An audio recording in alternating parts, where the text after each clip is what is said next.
கம்பெனியும் ஏஎம்டி கம்பெனியும் பார்ட்னர்ஷிப் வந்து வச்சுக்கிறாங்க. எதுக்காக அப்படின்னா ஏஐக்கான ஒரு பார்ட்னர்ஷிப்பா வந்து இது இருக்கும் அப்படின்னு சொல்லிட்டு சொல்றாங்க. 200 மெகாவாட்கான ஏஐ டேட்டா சென்டர்ஸ் வந்து இங்க டெவலப்மெண்ட் பண்ண போறதா சொல்லியிருக்காங்க. அட்வான்ஸ்டு மைக்ரோ டிவைசஸ் கூட டிசிஎஸ் கம்பெனி. சோ இதுல வந்து இந்த 2 கம்பெனி சேர்ந்து தான் வந்து ஒர்க் பண்ண போறாங்க. 200 மெகாவாட்கான கெபாசிட்டி வந்து இங்க உருவாக்க போறாங்க. சோ இதுல டிசிஎஸ் கம்பெனியோட சப்சிடரியான ஹைப்பர்வால்ட் ஏஐ டேட்டா சென்டர் வந்து இருக்கு. சோ அந்த ஒரு கம்பெனியுமே கூட சேர்ந்து கோ டெவலப்மெண்ட் பண்ணும் அப்படின்ற எக்ஸ்பெக்டேஷன்ஸ் வந்து இருக்கு. சோ இது ஃபுல்லாவே ஹைப்பர் ஸ்கேல் லெவல்லயும் அப்புறம் இங்க ஏஐல அடுத்த லெவல் போற மாதிரியும் டேட்டா சென்டர்ஸ் அடுத்த லெவல் எடுத்துட்டு போறதுக்கான ஒரு இன்வெஸ்ட்மெண்டா இது இருக்குன்னு சொல்றாங்க. சோ இங்க மெகாவாட்ல பண்றது அடுத்து ஜிகாவாட் லெவல்ல இன்க்ரீஸ் ஆகும் அப்படின்ற எக்ஸ்பெக்டேஷன்ஸ் வந்து இருக்கு. ஏஎம்டி கிட்ட டெக்னாலஜியா ஈலியோன்னு சொல்லிட்டு ஒரு டெக்னாலஜி இருக்கு. சோ அது வந்து இந்த கம்பெனியோட பேக் போன். சோ அந்த ஒரு ஈலியோஸோட டெக்னாலஜி வந்து யூஸ் பண்ண போறதாவும் வந்து சொல்லியிருக்காங்க. சோ ஓவரால் என்ன அப்படின்னா டிசிஎஸ் கம்பெனி ஏஎம்டி கம்பெனி இங்க பார்ட்னர்ஷிப் வந்து வச்சிருக்காங்க. ஏஐ டெவலப்மெண்ட் வந்து பண்ண போறாங்க. 200 மெகாவாட்ல இப்போ ஃபர்ஸ்ட் ஸ்டேஜ் வந்து ஸ்டார்ட் பண்ண போறாங்க. ட்ரெண்ட் கம்பெனியோட எம்டியான வெங்கடேஷ் ஆலு கிட்ட நிறைய क्वेश्चंस வந்து கேட்டிருக்காங்க. அதுக்கு அவர் என்ன ஆன்சர் சொல்லிருக்காருன்னு சொல்லிட்டு பாப்போம். ஃபர்ஸ்டா வந்து இங்க ஜிஎஸ்டியோட இம்பாக்ட் எப்படி இருக்கு இந்த ஃபேஷன்ல அப்படின்னு சொல்லிட்டு கேக்குறாங்க. அதுக்கு அவர் என்ன சொல்றாரு அப்படின்னா ஆட்டோ எலக்ட்ரானிக்ஸ்ல இருக்கிற அளவுக்கு இன்னும் ஃபேஷன்ல வந்து வரல. சோ ஃபர்ஸ்ட் பெனிஃபிட் இங்க ஜிஎஸ்டி கட் பண்ணதுக்கு அப்புறமா இருக்குது ஆட்டோமொபைலுக்கும் எலக்ட்ரானிக்ஸ்க்கும் வந்து இருக்கு. சோ இன்னும் போக போக தான் இங்க வந்து ஃபேஷனுக்கு வந்து வரும். இன்னும் அந்த அளவுக்கான பெரிய இம்பாக்ட் வந்து வரல. சோ அது வந்து ஃபியூச்சர்ல தான் வரும்னு சொல்லியிருக்காரு. பிராண்ட் எக்ஸ்பென்ஷன்லாம் நீங்க எப்படி பண்ண போறீங்கன்னு சொல்லி கேட்டதுக்கு இங்க கோர் பிராண்ட்ஸ் இருக்குல்ல அது கூடவே சேர்ந்து இந்த பர்ன் டோஸ்ட் சமூஹோ உட்சா இந்த பிராண்ட் எல்லாமே கோர் பிராண்ட்ஸ் கூட சேர்ந்து இங்க டெவலப்மெண்ட் வந்து பண்ணுமே தவிர நாங்க எதுவும் அக்விசிஷன்ஸ் அண்ட் மெர்ஜர் வந்து இப்போதைக்கு பிளான் பண்ணல. எல்லாமே ஆர்கானிக் ஒரு புஷா தான் இருக்கும் அப்படின்னு சொல்லியிருக்காரு. கியூ காமர்ஸ் அப்புறம் ஆன்லைன் ஸ்ட்ராட்டஜியை பத்தி கேட்டதுக்கு கியூ காமர்ஸ்ல இவங்க ஒன்னும் உள்ள வரல. ஆன்லைனை பொறுத்தல வெப்சைட்டோட சேல்ஸ்ல 6% வந்து ஆன்லைன் வந்து கான்ட்ரிபியூட் பண்ணுது. சோ ஆன்லைன்ல மட்டும் தான் இருக்காங்க. கியூ காமர்ஸ் ஒன்னும் வரல. சோ ஆன்லைன்ல டெவலப்மெண்ட் பண்ண போறதாவும் சொல்லியிருக்காங்க. இன்டர்நேஷனல் எக்ஸ்பென்ஷன்ஸ் பத்தி கேட்டிருக்காங்க. அதுக்கு அவர் என்ன சொல்றாரு அப்படின்னா ஜூடியா வந்து இப்ப கரெக்டா யூஏஇல வந்து இருக்கு. இன்னும் அந்த மிடில் ஈஸ்ட்ல வந்து அந்த பிரசன்ஸ் இருந்தா நல்லா இருக்கும் அப்படின்னு சொல்லிட்டு எக்ஸ்பெக்டேஷன்ஸ் வந்து இருக்கு. சோ அதனால மிடில் ஈஸ்ட்ல வந்து நாங்க எங்களோட பிரசன்ஸ் எடுத்துட்டு போவோம்னு சொல்லியிருக்காரு. மேஜரா இங்க வெப்சைட் அண்ட் தென் ஜூடியோ மட்டும் எடுத்துட்டு போதா சொல்லியிருக்காரு. இப்போ இந்த ஃப்ரீ ட்ரேட் அக்ரிமெண்ட் நம்ம யூரோப்பியன் யூனியன் கூட வச்சிருக்கோம். சோ அதனால குளோபல் காம்படிஷன் எப்படி இருக்கு அப்படின்னு சொல்லி கேட்டிருக்காங்க. சோ அதுக்கு அவர் என்ன சொல்றாரு அப்படின்னா குளோபல் லெவல்ல இங்க என்ன நீட் வந்து இருக்கோ ஃபேஷன்ல என்ன நீட் இருக்கோ அதை பூர்த்தி பண்ற மாதிரியான எக்ஸ்போர்ட்ஸ் தான் அதிகமா பண்ண முடியுமே தவிர மத்தபடி நம்ம இங்க அதிகமான எக்ஸ்போர்ட் வந்து இங்க டாரிஃப் இல்லாத ரீசனால அதிகமா எக்ஸ்போர்ட் பண்ணா கூட மக்கள் யாரும் வாங்க மாட்டாங்க. மக்களோட ப்ராப்ளம் சால்வ் பண்ற மாதிரி அந்த ஒரு எக்ஸ்போர்ட் இருந்துச்சு அப்படின்னா தான் ஒரு பெஸ்டா வந்து இருக்கும். சோ அதனால நாங்க அதையும் பார்த்து தான் வந்து பண்ணுவோம் அப்படின்னு சொல்லியிருக்காங்க. சோ ஓவராலா ட்ரெண்ட் கம்பெனி இந்த மாதிரியான நோட்ல தான் போறாங்க அப்படின்னு சொல்லிட்டு நல்லா தெரியுது. சோ பெருசா அந்த அளவுக்கான ஒரு மூவ் வந்து எடுத்து வைக்கல. ஆன்லைன் ப்ரெசன்ஸ் இன்னும் வரல. சோ இதுதான் ஒரு குட் ஆன்சர்ஸா வந்திருக்கு. பெயின் கேபிட்டல் நிறுவனம் வந்து மணப்புறத்துல ஸ்டேக் ஏத்த போறதா வந்து சொல்லியிருக்காங்க. 41.66% ஸ்டேக் ஏத்த போறதா நம்ம நேத்தே வந்து நியூஸ்ல வந்து பார்த்தோம். இது ரொம்ப நாள் இருக்கு நியூஸ்ல தான் வந்து இருக்கு. இதுக்கு ஆர்பிஐ வந்து கண்டிஷனல் அப்ரூவல் வந்து கொடுத்திருந்தாங்க. சோ இப்போ இந்த பெயின் கேபிட்டல் நிறுவனம் ஆஃப்லோட் வந்து பண்ணுவாங்களா டிகர் கேபிட்டல் அப்படின்றது கேள்வியா வந்து இருக்கு. ஒரு சில சோர்சஸ்ல இருந்து ஆர்டிகல் என்ன சொல்றாங்க அப்படின்னா ஆஃப்லோட் பண்ற மாதிரி பெயின் கேபிட்டல் வந்து பிளான்ல இருக்காங்கன்னு சொல்றாங்க. ஒரு சில சோர்ஸ் ஆஃப் ஆர்டிகல்ல இங்க பெயின் கேபிட்டல் நிறுவனம் டிகர் கேபிட்டல்ல அவங்களோட ஸ்டேக் வந்து ஆஃப்லோட் பண்ண போறதா இல்ல அப்படின்ற மாதிரி வந்து சொல்லியிருக்காங்க. ஆஃப்லோட் பண்ணுவாங்களா மாட்டாங்களான்றது இன்னும் கேள்வியா தான் வந்திருக்கு. அபிஷியல் அனௌன்ஸ்மெண்ட் வர வரைக்கும் இது வந்து அப்ஸ் அண்ட் டவுன்ஸ் தான் வந்து போயிட்டு இருக்கும். சோ மணப்புரம் பினான்ஸ் கம்பெனியே இங்க பெயின் கேபிட்டல் நிறுவனம் வந்து இங்க 41.66% ஸ்டேக் ஏத்தணும் அப்படின்னா டிகர் கேபிட்டல்ல இவங்களோட ஸ்டேக் வந்து 90% ஆஃப் ஸ்டேக் வந்து இருக்கு. சோ அந்த ஒரு ஸ்டேக் வந்து இவங்க கண்டிப்பா வித் ஆகணும். சோ அதை ஆஃப்லோட் பண்ணாதான் இங்க மணப்புரம்ல வந்து இவங்களால அதிகமான ஸ்டேக் வந்து எடுத்துக்க முடியும். இங்க இந்தியாவை பொறுத்தல ஏதாச்சும் ஒரு என்பிஎஃப்சில மட்டும்தான் இவங்களால மெஜாரிட்டி ஸ்டேக் ஹோல்டரா வந்து இருக்க முடியும். 2 கம்பெனில வந்து இருக்க முடியாது. இங்க ஏற்கனவே டிகர் கேபிட்டல்ல இவங்க வந்து இருக்காங்க. சோ அந்த ஒரு ரீசன் தான் இதுக்கு பின்னாடி இருக்க மேஜரான ரீசனா வந்து இருக்கு. அண்ட் நீங்க ஆசீர்வாத் மைக்ரோ பினான்ஸ்லயும் சரி அந்த மணப்புரமோட அந்த ஹோம் பினான்ஸ்லயும் சரி இதே மாதிரி டிகர் கேபிட்டலுக்குமே இங்க ஹோம் பினான்ஸ்ன்றது ஒன்று வந்து இருக்கு. சோ அதனால அந்த சப்சிடரி கம்பெனிஸ்மே இவங்களால அக்யூசியேஷன் வந்து பண்ண முடியாம இருக்கு. சோ பார்க்கலாம் பெயின் கேபிட்டல் நிறுவனம் ஆஃப்லோட் பண்ணிட்டாங்க அப்படின்னா இங்க மணப்புரம் வந்து ஸ்டேக் வந்து ஏத்திடுவாங்க. ஆஃப்லோட் இந்த டிகர் கேபிட்டல் பண்ணல அப்படின்னா ஸ்டேக் வந்து ஏத்த முடியாது. பெடரல் பேங்க்ல பிளாக் ஸ்டோன் நிறுவனம் வந்து 6200 கோடி ரூபாய் இன்வெஸ்ட்மெண்ட் பண்ண போறதா அக்டோபர் மந்த்ல இருந்தே போன வருஷம் அக்டோபர் மந்த்ல இருந்தே நியூஸ் வந்து போயிட்டு இருந்துச்சு. பட் ஆனா அந்த ஒரு நியூஸ் இப்பதான் வந்து ஓகே ஆகப்பட்டிருக்கு. சோ இப்போ பிளாக் ஸ்டோன் நிறுவனம் இங்க வந்து ஸ்டேக் வந்து ஏத்த ஆரம்பிச்சிருக்காங்க. ஃபர்ஸ்டா 27 கோடிக்கும் மேல வந்து இங்க வாரண்ட்ஸ் வந்து இஷ்யூ பண்ணிருக்காங்க. இந்த ஒரு வாரண்ட்ஸ் எல்லாமே அடுத்த ஒரு 18 மாசத்துல கன்வர்ஷனா வந்து ஆயிடும். ஷேர்ஸ் வந்து கன்வர்ஷன் வந்து ஆயிடும். அப்ஃப்ரண்டா 25% வந்து இங்க வந்து வாங்கியிருக்காங்க. 1500 கோடி ரூபாய் இதோட வேல்யூ வந்திருக்கு. சோ ஓவரால் 6200 கோடி ரூபாய் இன்வெஸ்ட்மெண்ட் வந்து பண்ண போதா சொல்லியிருக்காங்க. அதுல 1500 கோடி ரூபாய் அப்ஃப்ரண்டாவே பே பண்ணிட்டாங்க. மீதி இருக்கிறது எல்லாமே வாரண்ட்ஸ் இஷ்யூவா வந்து போயிருக்கு. 9.9% ஆஃப் த ஸ்டேக் வந்து ஃபெடரல் பேங்க்ல பிளாக் ஸ்டோன் நிறுவனத்துக்கு வந்து கிடைச்சிரும். சோ அது கிடைச்சதுக்கு அப்புறமா இவங்களால ஒரு நான் எக்ஸிகூட்டிவ் டைரக்டர் வந்து அப்பாயின்மெண்ட் வந்து பண்ண முடியும். இங்க 5% ஸ்டேக் வந்ததுக்கு அப்புறமாவே இவங்களால வந்து அப்பாயின்மெண்ட் வந்து பண்ண முடியும். சோ சிங்கிள் லார்ஜஸ்ட் ஸ்டேக் ஹோல்டரா இந்த ஒரு பிளாக் ஸ்டோன் நிறுவனம் வந்து இருப்பாங்க ஃபெடரல் பேங்க்ல.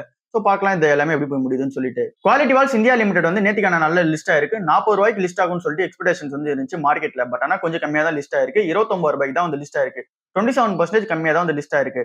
சோ இந்த ஒரு கம்பெனியை பொறுத்தல குவாலிட்டி வால்ஸ் கம்பெனியை பொறுத்தல 1800 கோடி ரூபாய் ரெவன்யூ மேக் பண்ற கம்பெனியா இருக்காங்க. HULோட 3% ஆஃப் த ரெவன்யூ இந்த ஐஸ்கிரீம் பிசினஸ் வந்து வந்துட்டு இருந்துச்சு. இவங்க கிட்ட ஸ்ட்ராங்கான பிராண்டும் வந்து இருக்கு. இந்த கார்னட்டோ, மேக்னம் சொல்லிட்டு நிறைய பிராண்ட் வந்து இவங்க கிட்ட இருக்கு. இங்க ஒரு HUL கம்பெனி வந்து வச்சிருந்தாங்க அப்படின்னா அவங்களுக்கு ஒரு குவாலிட்டி அவார்ட்ஸ் வந்து நேத்துக்கான நாள்ல வந்து கிடைச்சிருக்கும். இப்ப புதுசா கன்சிடர் பண்ண போறீங்க அப்படின்னா இப்போதைக்கு வெயிட் பண்ணி பார்க்க வேண்டிய நேரமா தான் வந்து இருக்கு. ஏன் அப்படின்னா இந்த பிசினஸ் கொஞ்சம் ப்ரெஷர்ல இருக்க ரீசனால இது வந்து தனியா வந்து கொடுத்துருக்காங்க. ஸோ அதனால இந்த ஒரு பிசினஸ் கொஞ்சம் ஸ்டாண்டர்டான நின்றுட்டு என்ன மாதிரியான ப்ராஃபிட் அந்த ரெவன்யூ மேக் பண்றாங்க அப்படின்னு சொல்லிட்டு அந்த ஒரு நம்பர்ஸை பார்த்துட்டு அதுக்கப்புறம் கூட பார்த்துக்கலாம். ரிலையன்ஸ் கன்சியூமர் ப்ராடக்ட் லிமிடெட் வந்து இங்க ஜாயிண்ட் வெஞ்சர் வந்து வைக்கிறாங்க. எந்த கம்பெனி கூட அப்படின்னா டிராபிக்கல் ஜெனரல் இன்வெஸ்ட்மெண்ட் குரூப்னு சொல்லிட்டு ஒரு கம்பெனி கூட வந்து ஜாயிண்ட் வெஞ்சர் வந்து வைக்கிறாங்க. ஸோ அந்த ஒரு கம்பெனி ஆப்பிரிக்கன் பேஸ் பண்ண ஒரு கம்பெனியா வந்து இருக்காங்க. ஸோ ஆப்பிரிக்கால இங்க ரிலையன்ஸ் கம்பெனி வந்து உள்ள போக போறாங்க கன்சூமர் ப்ராடக்ட்ல. ஸோ அந்த இடத்துல வந்து உள்ள போறதுக்காக ஜாயிண்ட் வெஞ்சர் வந்து இங்க டிராபிக்கல் குரூப் கம்பெனி கூட வந்து வைக்கிறாங்க. ஸோ ஏற்கனவே மிடில் ஈஸ்ட் அப்புறம் சவுத் ஏஷியால வந்து இவங்களோட பிரசன்ஸ் வந்து இருக்கு. ஸோ இப்போ வந்து ஆப்பிரிக்காலே அவங்களோட பிரசன்ஸ் வந்து எடுத்துட்டு போக போறாங்க. வெஸ்ட் ஆப்பிரிக்கால மெயினா எடுத்துட்டு போக போறாங்க. நைஜீரியா வந்து இவங்க ஸ்ட்ராட்டஜிக் ஹப்பா வந்து வைக்க போறாங்க. ஸோ அந்த இடத்துல ஸ்ட்ராட்டஜிக் ஹப்பா வச்சு அங்க FMCG போர்ட்ஃபோலியோ வந்து ஜென்ரேட் வந்து பண்ண போறாங்க. ஸோ அது எல்லாமே இங்க மேனுஃபேக்சரிங் பண்ணி இங்க அனுப்பிடுவாங்க. ஸோ அதை வந்து இங்க டிஸ்ட்ரிபியூஷன் பண்றதுக்காக இந்த டிராபிக்கல் குரூப் இன்வெஸ்ட்மெண்ட் இருக்காங்கல்ல அவங்க மூலமா இதை வந்து மார்க்கெட்டிங் அண்ட் டிஸ்ட்ரிபியூஷன் வந்து பார்த்துப்பாங்க. இது வந்து ஒரு ஜாயிண்ட் வெஞ்சரா வந்து போக போகுது. ரிலையன்ஸ் கன்சூமர் ப்ராடக்ட் லிமிடெட் வந்து அடுத்த லெவல் போறதுக்கான பிளான்ல சூப்பரா வந்து இறங்கிட்டு வராங்க. நிறைய அக்யூசேஷன்ஸ் அப்புறம் ரீஜனல் பிராண்ட்ஸ் அக்யூசேஷன் பண்றது இன்டர்நேஷனல் புஷ் எல்லாமே வந்து சூப்பரா வந்து இருக்கு. டோரன் பவர் கம்பெனி வந்து லாசன் அண்ட் டியூப்ரா கிட்ட இருந்து நபா பவர் லிமிடெட்ன்ற கம்பெனி வந்து வாங்க போறதா சொல்லியிருக்காங்க. இந்த டீலோட வேல்யூ வந்து 6889 கோடி ரூபாவா வந்து இருக்கு. இது 100% ஈக்விட்டி அப்புறம் கன்வெர்டபிள் ஷேர்ஸ் வந்து வாங்க போறதா சொல்லியிருக்காங்க. ஜூன் 2026 அப்பெல்லாம் இங்க கம்ப்ளீட் பண்ணிடுவாங்க அப்படின்ற எக்ஸ்பெக்டேஷன்ஸ் இருக்கு இந்த டீல் எல்லாமே. ஸோ இது மூலமா டோரன் பவருக்கு என்ன மாதிரியான பிளஸா இருக்கும் அப்படின்னா 1400 மெகாவாட்கான கோல் பிளான்ட் பஞ்சாப்ல இருக்கு. ஸோ அது வந்து இங்க எக்ஸ்பென்ஷன் வந்து ஆகும். அப்புறம் இவங்களோட டோட்டல் கெப்பாசிட்டி இருக்குல்ல அந்த பிளான்டோட கெப்பாசிட்டி அது வந்து 5 ஜிகாவாட்ல இருந்து 6.4 ஜிகாவாட்டா வந்து இன்க்ரீஸ் வந்து ஆகும்.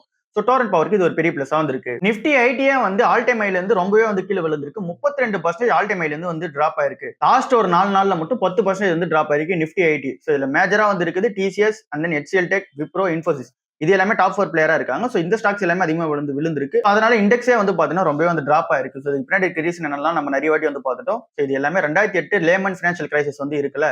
ஸோ அந்த டைம்ல என்ன மாதிரி இந்த ஐடி ஸ்டாக்ஸ் எல்லாமே விழுந்துச்சு. அதுக்கப்புறம் இப்போ வந்து இந்த அளவுக்கு வந்து விழுறதா வந்து சொல்றாங்க. ஸோ இந்த அளவுக்கு விழும்போது நம்ம வந்து பார்த்து 1-2 மாதிரி கன்சிடர் பண்றது பெட்டரா வந்து இருக்கு. இன்ஃபோசிஸ் கம்பெனி அதோட 1 இயர் ஐ பிரைஸ் 1800 ரூபாயில இருந்து ட்ரேட் ஆயிட்டு இருந்த ஷேர் வந்து இப்போ 27% கீழே விழுந்து 1360 ரூபாயில வந்து ட்ரேட் ஆயிட்டு இருக்கு. ஸோ இந்த அளவுக்கு இறங்குறதுக்கு பின்னாடி இருக்க ரீசன் என்னன்னு சொல்லிட்டு நம்ம எல்லாருக்குமே தெரியும். ஆந்த்ரபிக்ன்ற கம்பெனி வந்து அந்த கிளாட்கோவுக்கு வந்து இங்க லான்ச் பண்ணாங்க. ஸோ அதனால எல்லா ஸ்டாக்ஸுமே வந்து விழுது. ஸோ இதுல இன்ஃபோசிஸ் கம்பெனி வந்து ஒன்னா வந்து இருக்கு. ஸோ இப்போ இந்த இன்ஃபோசிஸ் கம்பெனி 27% வந்து விழுந்திருக்கு. மியூச்சுவல் ஃபண்ட்ஸ்க்கு ஒரு பெரிய லாஸா வந்து இருக்கு. 44,000 கோடி ரூபாய் வந்து லாஸ் பண்ணிருக்காங்க மியூச்சுவல் ஃபண்ட்ஸ் கம்பெனி இந்த இன்ஃபோசிஸ் கம்பெனில இருந்து மட்டுமே. சோ இங்க வந்து டொமஸ்டிக் மியூச்சுவல் ஃபண்ட்ஸ் ஒரு 45 மியூச்சுவல் ஃபண்ட்ஸ் வந்து இங்க ஸ்டேக் வந்து வச்சிருக்காங்க இங்க இன்ஃபோசிஸ் கம்பெனில. இதோட ஸ்டேக் வேல்யூ மட்டும் பார்க்கும்போது 1,66,000 கோடி ரூபாவா வந்து இருக்கு. சோ அங்க வந்து இப்போ 44,000 கோடி ரூபாய் வந்து விழுந்து 1,22,000 கோடி ரூபாய் தான் இப்போ அவங்களோட அந்த ஒரு வேல்யூவா வந்து இருக்கு. சோ மார்க்கெட் பிரைஸ் இறங்க மியூச்சுவல் ஃபண்ட்ஸோட அந்த ஒரு போர்ஷனுமே வந்து இங்க டிராப் ஆக ஆரம்பிக்குது. SBI மியூச்சுவல் ஃபண்ட்ஸ்லாம் ஒரு 4% வந்து வச்சிருக்காங்க. ICICI Prudential வச்சிருக்காங்க, HDFC வச்சிருக்காங்க, அண்ட் தென் இங்க வந்து UTI வச்சிருக்காங்க, நிப்பான் வச்சிருக்காங்க. சோ எல்லாருமே வந்து இந்த ஸ்டேக் வந்து அதிகமா இன்ஃபோசிஸ் வந்து வச்சிருக்காங்க. சோ எல்லாரோட வேல்யூமே வந்து விழுது. ரீட்டைல் இன்வெஸ்டர்ஸோட வேல்யூமே கண்டினியூஸா வந்து விழுந்துட்டு இருக்கு. BSE, ஏஞ்சல் ஒன், க்ரோ இது எல்லாமே நேத்திக்கான நாள்ல 10% வரைக்குமே விழுந்திருக்கும். பின்னாடி இருக்க ரீசன் என்ன அப்படின்னா RBI வந்து ஒரு அனௌன்ஸ்மெண்ட் வந்து கொடுத்திருக்காங்க. இது வந்து ஏப்ரல் 2026 அப்போ வந்து இங்க எஃபெக்டிவ் வந்து வரப்போகுது. அந்த ஒரு புது ரூல்ஸால தான் இந்த அளவுக்கு வந்து ஷேர்ஸ் எல்லாமே விழுந்திருக்கு. சோ அது என்ன புது ரூல்ஸ் அப்படின்னு சொல்லிட்டு பார்ப்போம். RBI வந்து என்ன மேண்டேட் பண்றாங்க அப்படின்னா 100% கொலாட்ரல் பேக்டு லோன்ஸா தான் நீங்க வந்து புரோக்கர்ஸ் வந்து கொடுக்கணும் அப்படின்னு சொல்லிட்டு பேங்க்ஸ்க்கு வந்து இதை வந்து மேண்டேட் வந்து பண்றாங்க. ஸோ பேங்க்ஸ் வந்து இதுக்கு முன்னாடி எப்படி இருக்கும் அப்படின்னா பேங்க்ஸ் வந்து புரோக்கர்ஸ் வந்து காசு கொடுப்பாங்க. புரோக்கர்ஸ் வந்து மார்ஜின் ட்ரேடிங் ஃபெசிலிட்டியா நம்மளுக்கு வந்து காசு வந்து கொடுப்பாங்க. ஸோ அது வந்து இப்போ ஃபுல்லாவே அந்த மாதிரி இருக்கு. ஸோ இது இன்னும் சிம்பிளா சொல்லணும் அப்படின்னா 40% ஏர்கட் வந்து பண்ணிருக்காங்க. ஸோ இது இன்னும் ஒரு பெரிய பிரச்சனையா இருக்கு இந்த angel one, grow and then BSE மாதிரி கம்பெனிஸ் எல்லாத்துக்குமே. இது எப்படின்னு சொல்லி சிம்பிளா வந்து சொல்றேன். 1000 கோடி ரூபாய் வந்து இப்போ ஏஞ்சல் ஒன் கம்பெனி வந்து மார்ஜின் ட்ரேடிங் ஃபெசிலிட்டிக்காக பணம் வந்து கொடுக்கணும் அப்படின்னா இப்போ நம்ம எல்லாமே மார்ஜின் ட்ரேடிங் ஃபெசிலிட்டி வந்து யூஸ் பண்றோம் அப்படின்னும் போது 1000 கோடி ரூபாய் தேவைப்படுதுன்னு சொல்லி வச்சுக்கலாம். அப்படி ஏஞ்சல் ஒனுக்கு முன்னாடி 1000 கோடி ரூபாய் தேவைப்படுது அப்படின்னா பேங்க் கிட்ட எடுத்துட்டு போய் அந்த ஒரு நம்ம ஷேர்ஸ் பிளெட்ஜ் பண்றோம்ல. ஸோ அதை எடுத்துட்டு போய் அந்த 1000 கோடி ரூபாய்க்கான அந்த வேல்யூக்குள்ள அந்த ஒரு ஷேர்ஸ் எல்லாமே கொடுப்பாங்க. பேங்க் வந்து 1000 கோடி ரூபாய் வந்து இவங்களோட அக்கௌண்ட்ல வந்து கிரெடிட் பண்ணிடுவாங்க. நமக்கு வந்து இது வந்து கொடுத்துருவாங்க. ஸோ அதுல இருந்து ஒரு இன்ட்ரெஸ்ட் வந்து ஏஞ்சல் ஒன் கம்பெனி எல்லாம் சம்பாதிச்சிட்டு இருப்பாங்க. பட் ஆனா இப்போ என்ன சொல்லியிருக்காங்க அப்படின்னா 40% ஏர் கட்டுன்னு போட்ட ரீசனால இப்போ இவங்க 1000 கோடி ரூபாய் பேங்க் கிட்ட போயிட்டு வாங்கணும் அப்படின்னா மார்ஜின் ட்ரேடிங் ஃபெசிலிட்டிக்காக இவங்க 1400 கோடி ரூபாய்க்கு ஒர்த் உள்ள ஷேர்ஸ் வந்து இவங்க கொடுக்கணும். ஸோ 1400 கோடி ரூபாய் கொடுத்தாதான் 1000 கோடி ரூபாய் கொடுப்பாங்க. ஸோ 40% வந்து இங்க கன்சிடர் பண்ண மாட்டாங்க. அது வந்து நம்ம எக்ஸ்ட்ராவா வந்து விற்கணும். ஸோ இந்த மாதிரியான ரீசனால மார்ஜின் ட்ரேடிங் ஃபெசிலிட்டி எல்லாமே கொஞ்சம் அடி வாங்கும் அப்படின்ற எக்ஸ்பெக்டேஷன்ஸ் வந்து இருக்கு. அதனால மார்க்கெட்ல இந்த ஷேர்ஸ் எல்லாமே இறக்கிருக்காங்க. ஆந்த்ரபிக் கம்பெனி வந்து பெங்களூர்ல புது ஆஃபீஸ் வந்து ஓப்பன் பண்ண போறாங்க. ஏசியாலே வந்து இருக்கிறதுலே பெரிய ஆஃபீஸா இங்க டோக்கியோல வந்து இருந்துச்சு. அதுக்கப்புறமா செகண்ட் லார்ஜஸ்ட் பெரிய ஆஃபீஸா இங்க பெங்களூர்ல வந்து ஓப்பன் பண்ண போறதா சொல்லியிருக்காங்க. ஏன் ஆந்த்ரபிக் வந்து இங்க இந்தியாவை ஃபோக்கஸ் பண்ணி வராங்க அப்படின்னா இந்தியாவோட கமிட்மெண்ட் சூப்பரா இருக்கதா சொல்றாங்க. ஏஐல இந்தியாவோட கமிட்மெண்ட் சூப்பராகவே வந்து இருக்கிற ரீசன்னால இங்க வந்து உள்ள வராங்க. ஏற்கனவே ஏர் இந்தியாக்குள்ள பார்ட்னர்ஷிப் வந்து வச்சிருக்காங்க. சோ அந்த ஏர் இந்தியா கிட்ட கிளாடோட அந்த கோட் எல்லாமே இன்டெகிரேஷன் வந்து பண்ணி கொடுத்துட்டு இருக்காங்க. அப்புறம் காக்னிசன்ட்லயுமே இது வந்து ரோல் அவுட் வந்து பண்ணிருக்காங்க. 3.5 lakh எம்ப்ளாயிஸ் வந்து இது வந்து கிராஜுவலா வந்து யூஸ் பண்ணிக்கிட்டு இருக்காங்க. அதே மாதிரி இங்க வந்து ஸ்டார்ட் அப்பா வந்து பார்க்கும்போது இங்க கிரெட் வந்து யூஸ் பண்ணிட்டு இருக்காங்க, ராசர் பே வந்து யூஸ் பண்ணிட்டு இருக்காங்க. இது எல்லாமே கிளாடோட யூசர்ஸா வந்து இருக்காங்க. இது ஆந்த்ரபிக் கம்பெனியோட யூசர்ஸா வந்து கன்சிடர் பண்ணிக்கலாம். ஸோ இந்த மாதிரி ஆந்த்ரபிக் நிறுவனத்துக்கு இந்தியாவில் வந்து அதிகமான கமிட்மெண்ட் இருக்க ரீசனால இந்தியாவை ஃபோக்கஸ் பண்ணி உள்ள வராங்க. ஸோ இங்க இந்தியாவோட கமிட்மெண்ட் சூப்பரா இருக்குன்ற எக்ஸ்பெக்டேஷன் வந்து இவங்க கிட்ட இருக்கு. எஜுகேஷன் பிளாட்ஃபார்ம்லயுமே உள்ள வந்துட்டாங்க. ஸோ எஜுகேஷன் டாஸ்க்குமே நிறைய வந்து பண்ணிட்டு இருக்கு இந்த கிளாடோட அந்த ஒரு ஏஐ நெட்வொர்க்ன்றது. ஸோ இது எல்லாமே என்ன அப்படின்னா ஆந்த்ரபிக் நிறுவனம் இந்தியாலே அவங்களோட பிரசன்ஸ் வந்து அதிகப்படுத்திட்டு வராங்கன்றது நல்லா தெரியுது. ஸோ ட்ரெடிஷனல் ஐடி சர்வீசஸ் எல்லாமே எப்படி இருக்க போகுதுன்ற இம்பாக்ட் யாருக்குமே வந்து தெரியல. ஸோ வெயிட் பண்ணி தான் பார்க்கணும். இந்தியன் அபிஷியல்ஸ் எல்லாரும் யூஎஸ்க்கு வந்து விசிட் பண்ண போதா வந்து சொல்லியிருக்காங்க. எதுக்காக அப்படின்னா மெயினா இந்த ட்ரேட் டீலுக்காக வந்து விசிட் பண்ண போதா சொல்லியிருக்காங்க. ஸோ இந்த ட்ரேட் டீல் எல்லாமே டாக்ஸா வந்திருக்கு. பட் ஆனால் எல்லாமே வந்து பேப்பர் ஒர்க்கா வந்து வரணும். ஸோ அந்த ஒரு பேப்பர் ஒர்க்காக பிப்ரவரி 23 இருந்து இங்க வந்து விசிட் பண்ண போதா சொல்லியிருக்காங்க. ஸோ இதுல இந்தியாவுக்கு யூஎஸ்க்கு நடுவில் அந்த ட்ரேட் எல்லாமே இங்க கம்மி பண்ண போதா சொல்லியிருந்தது இருக்குல்ல. ஸோ அதோட இம்ப்ளிமெண்டேஷன் எல்லாமே பேப்பர் ஒர்க்கா வந்து வாங்கிக்குவாங்க. அதே மாதிரி நம்மளுமே வந்து $500 பில்லியன் வந்து இங்க யூஎஸ் கூட வந்து ட்ரேட் வந்து வச்சுப்போம் சொல்லியிருக்கோம். ஸோ அதோட அந்த பேப்பர் ஒர்க்குமே வந்து வாங்கிடுவாங்க. ஸோ ஓவராலா இந்தியாவுக்கும் யூஎஸ்க்கும் நடுவில் அந்த ஒரு டாக்ஸ் எல்லாமே இருந்து பேப்பர் ஒர்க்கா மாத்ததுக்காக இந்தியன் அபிஷியல்ஸ் எல்லாரும் யூஎஸ்க்கு வந்து விசிட் பண்ண போதா சொல்லியிருக்காங்க பிப்ரவரி 23 அன்னைக்கு. நாட்கோ ஃபார்மா கம்பெனி நேத்திக்கான நாள்ல 11% வந்து ஏறி இருக்கு. ஏன் 11% ஏறி இருக்கு அப்படின்னா நம்ம வந்து காலையில நியூஸ் வந்து பார்த்திருப்போம். இந்த சிடிஎஸ்ஓ வந்து அப்ரூவல் வந்து கொடுத்துட்டாங்க. நீங்களும் செமிகுலேட்டட் ட்ரக் வந்து நீங்க மேனுஃபேக்சரிங் பண்ணி வித்துக்கலாம் அப்படின்னு சொல்லிட்டாங்க. செமிகுலேட்டட் இன்ஜெக்ஷன் வந்து இங்க மேனுஃபேக்சரிங் அண்ட் தென் செல் வந்து பண்ணிக்கலாம் இந்தியாவில். மார்ச் 2026 இருந்து நீங்க வந்து இது வந்து லான்ச் பண்ணிக்கலாம் அப்படின்னு சொல்லிட்டாங்க. ஸோ இது வந்து மாசான வால்யூம்ல வந்து பண்ண போற பிளான்ல நாட்கோ நிறுவனம் வந்து உள்ள இருக்காங்கன்னு சொல்லி நம்ம பார்த்திருந்தோம். ஸோ அந்த ஒரு நியூஸ்னால தான் 11% வந்து மார்க்கெட்ல ஏறி இருக்கு. அண்ட் நீங்க ஆவரேஜா இந்த நெட்கோ ஷேர்ஸ் வந்து ட்ரேட் ஆகுறது வந்து 6.8 லட்சம் ஷேர்ஸ் வந்து ஆவரேஜா வந்து ட்ரேட் ஆயிட்டு இருக்கும் NSE-ல. பட் ஆனா நேத்திக்கான நாள்ல 43 லட்சம் ஷேர்ஸ் வந்து ட்ரேட் ஆச்சு.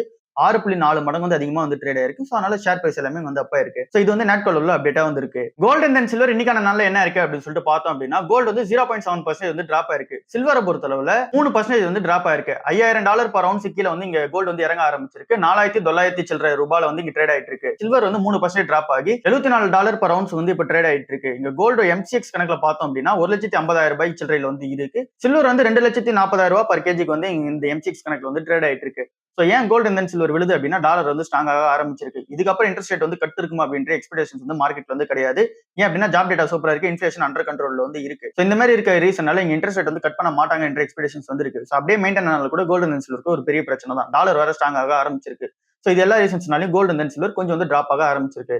ஸோ இதுதான் இன்னைக்கான ஓவரால் மார்க்கெட் நியூஸா இருக்கு. அடுத்த நியூஸ்ல வந்து சந்திப்போம். பாய்.